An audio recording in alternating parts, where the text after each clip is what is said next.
Hey Optimancers, Chris here. Okay, so the video title should say it all. Let's talk about the most powerful monster in D&D. Now in theory, that should be a simple exercise. Just look for the highest challenge rating. The highest challenge rating in D&D is 30. There are 4 published challenge rating 30 monsters. The aspect of Bahamut, the aspect of Tiamat, and then there's Tiamat, which is slightly different than the aspect of Tiamat, I guess. And then there's the Tarrasque. If we look at the Tarrasque, sure, it's got a good armor class and lots of hit points, and it hits like a truck. I mean, 5 attacks, plus 19 for each one to hit, and every single attack does lots of damage. However, the Tarrasque isn't nearly as hard to defeat as a lot of monsters in the game because it has weaknesses that can outright prevent it from making those attacks. It can't teleport, or fly, or even move that fast, and it has no ranged attacks, so it's just a matter of trapping it or hindering its movement, and then it really is kind of stuck. So unless you trap the party in an enclosed space with the Tarrasque, which you could do if you wanted to make it more challenging, but unless you do that, it's just nowhere near the most powerful creature. If we really want to determine the most powerful monster, we need to look for a monster that a party is going to have a hard time dealing with, the hardest time. If that's the criteria, then there's only one monster that we could possibly say is the most powerful. Here is the most powerful monster in D&D, Sul Katesh. Sul Katesh was printed in Eberron, Rising from the Last War, and it's easily more dangerous to a party of PCs, even high-level PCs, even 20th level PCs, than any other monster in the game. So let's start out by answering who is Sul Katesh. In Eberron, there are entities known as the Overlords. There are 30 Overlords, though only 2 have stat blocks published. And those are Sul Katesh and the significantly less powerful Rak Tulkesh.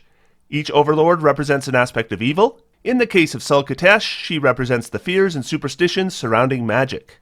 She's imprisoned in, I think it's pronounced Khyber, but it might be pronounced differently, and her stat block represents the power she would wield if she was ever released. So let's start with her immortal nature. So, should Sul Katesh die, she simply reforms elsewhere in the multiverse and becomes active again at a time set by the DM. But let's ignore that. Let's just look at the stat block, because that alone makes Sul Katesh the most powerful monster published in D&D, and an absolute nightmare for a party of any level. We will start with challenge rating.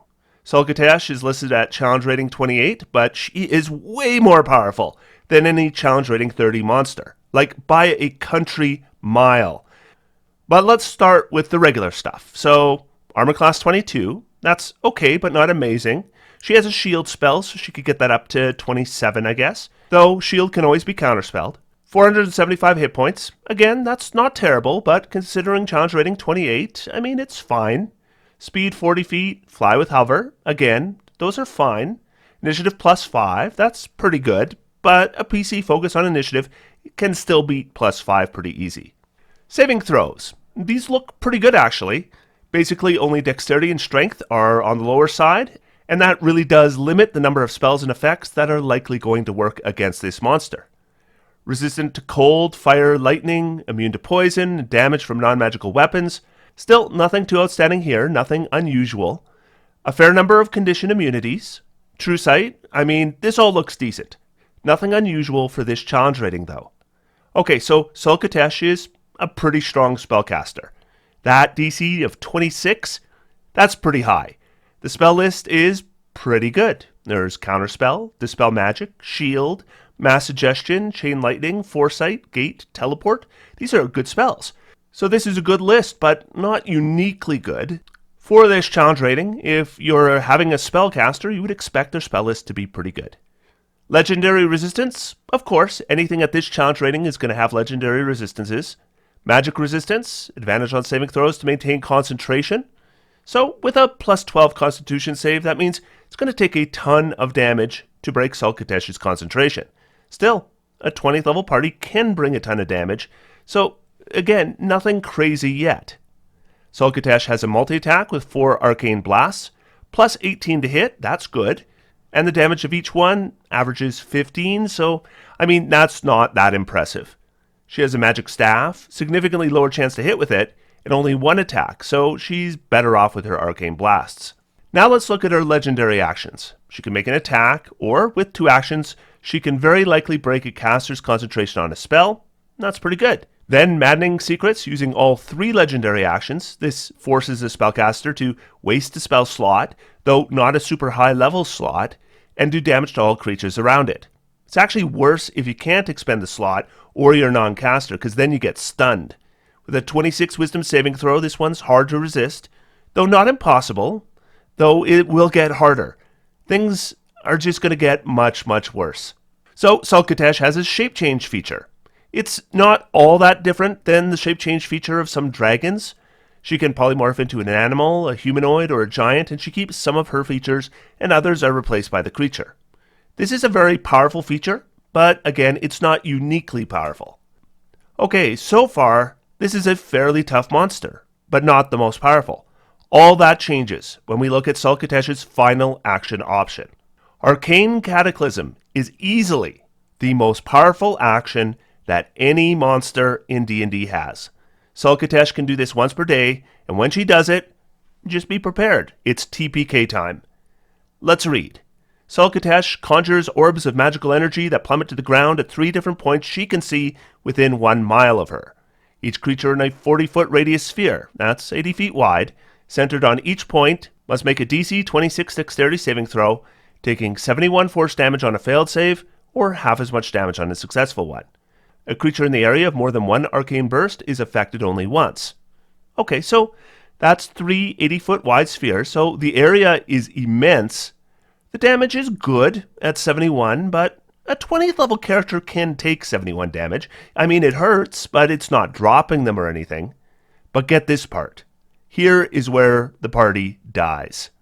The area of each arcane burst then acts as an anti-magic field for 1 hour. Sul Katesh and spells she casts are unaffected by these fields. Like, what? What? So, an anti-magic field. Here is anti-magic field. Anti-magic field is an 8th level spell and is generally considered the nuclear option. Casting anti-magic field absolutely wrecks everyone and everything. Normally it's concentration with a 10-foot radius. Like, not 3 spheres with a 40-foot radius each that don't require concentration. An area of anti-magic is divorced from the magical energy that suffuses the multiverse. Within the anti-magic field, spells can't be cast. Remember that Sul Katesh gets a special exception to this. Summoned creatures disappear, and even magic items become mundane. Spells and other magical effects, so magical effects like smites, most player character flight, teleports, all of it suppressed in the spheres. Now look at this. The properties and powers of magic items are suppressed in the sphere. For example, a longsword +1 in the sphere functions as a non-magical longsword. Oh, that is so bad here. Magical travel, even magic portals, are closed. Okay, so that's the normal nuclear option, because if your character is capable of casting 8th level spells, probably decked out in magic items, and then cast this, they absolutely nullify everything they can normally do. But for Sul Katesh, she is astoundingly not affected by her own anti-magic. And again, the area, 3 80-foot diameter spheres. And also amazingly, no concentration. There's no way to deal with this. And 1 hour duration. So Sul Katesh is here fighting the party, uses this feature. This is the area she can cover. Now the party is fighting her in an anti-magic field that is massive. Like, it's going to take turns to even run out of this area. And even if you succeed at that, the best you can hope here is to get away. You cannot win this fight. Because let's just review some of the features again that suddenly look so much different once the party is magic dead. Magic immunity. Damage immunities. Do you remember these? We've kind of brushed over them before, that Sul Katesh is immune to non-magical weaponry because, of course, our 20th level party has magic weapons. When I see immunity to non-magical weapons on high challenge rating creatures, it's a footnote. Like, who cares? it's never going to come up. Well, now it does, because she is immune now to all your weapon attacks. Even class and subclass features that have you treat attacks as magical are going to be suppressed in the anti-magic field. And how are you going to do any other kind of damage? I bet whatever you're thinking of involves some kind of magical effect. Well, too bad, you can't use it. She just became invincible. And let's look at her spells again, because remember, she can cast spells. Did 26 sound like a high DC? Well, guess what? You just lost all your magic saving throw boosting items. So it just got a lot worse. And she has concentration available because apparently she doesn't need to concentrate on her massive 3 anti-magic fields. She could hold monster or PC. In that case, how are you even getting out of the anti-magic? Like, even running away is going to be difficult. When she mass suggestions the party to, hang around, what are they supposed to do? And the thing is normally in these kinds of situations, you go, well, maybe we can counterspell. You can't counterspell in an anti-magic field. You're screwed. You're just screwed. I honestly wondered if a monk might be able to save the day here. Like, could Stunning Strike still work? I don't think it's magical. So I think it should work in anti-magic. But then again, Armor Class 22 with Shield at will, and keep in mind, can counterspell the shield. So basically, it's going to be Armor Class 27. And the monk is going to have no magic items working. So basically, their chance to hit is going to be proficiency bonus plus dexterity. Maybe plus 11. That's a 16 needed to hit, meaning on the average turn, they won't even hit once. Then Sul Katesh has a plus 12 Constitution saving throw modifier. And if any magic items the monk has boost their save DCs, well, they're going to be non-operational. So the DC that Sul Katesh should be looking at, maybe 18. Sul Katesh needs to roll a 6 to save and has 3 legendary resistances to fall back on. And she no longer needs those legendary resistances to deal with spells, so she could just use them on the Stunning Strike. I mean, that monk is going to run out of ki before Sul Katesh gets stunned even once. So, unless this monk is somehow getting 10 rounds of attacks away while Sul Katesh just stands there, Stunning Strike just isn't going to land. And you know what? Even if it did, you're still not winning the fight. At best, it gives you one turn to try to run away. An escape really is the best you can hope for with any party. And everyone escaping, it's just not very likely, considering you have no teleports. This is just way more deadly than anything any other creature in the game can do. Basically, she turns off all the most powerful options a party has. And the higher level the party is, the worse anti-magic field screws them over.